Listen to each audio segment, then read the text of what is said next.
आज ହେଉଛି ରବିବାର। ସକାଳୁ ସକାଳୁ ଇଚ୍ଛା ହେଲା ଆଜି ଟିକେ ରୋହି ମାଛ ଖାଇବାକୁ। ମାର୍କେଟରୁ ମାଛ ଆଣି ଭଲ ଭାବରେ ଧୋଇ ଧାଇ ତାକୁ ହଳଦୀ ଲୁଣ ଦେଇ ଗୋଳେଇକି ରଖିଦେଲି।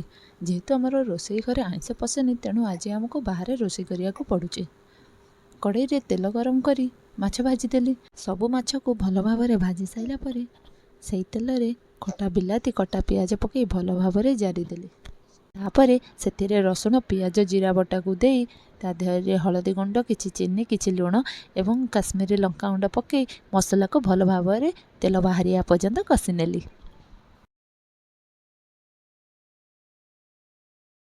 ମସଲାଟି ଭଲ ଭାବରେ କଷି ହେଇସାରିଲା ପରେ ସେଥିରେ ମାଛକୁ ପକାଇ କିଛି ସମୟ ଘୋଡ଼େଇ ଦେବା। ହେଇଗଲା ଆମର ରୋହି ମାଛ ମସଲା ରେଡ଼ି। ଭାତଟେ ହେବ, ମାଛଟେ ହେବ, ତା ସହିତ ଦଳାଦଳି ନହେଲେ କ'ଣ ଚଳିବ? ବାଇଗଣ, ଭେଣ୍ଡି, ବିଲାତି, ପୋଟଳ ସବୁକୁ ଭଲ ଭାବରେ ପୋଡ଼ି ସେଥିରେ ଲଙ୍କା, ଲୁଣ, ରସୁଣ ଆଉ ପିଆଜକୁ ଭଲ ଭାବରେ ଦଳି ଦେଇକି ଗୋଟେ ମସ୍ତ ପାଗ ବନେଇଦେଲି। ହେଇଗଲା ଆମର ଲଞ୍ଚ ରେଡ଼ି।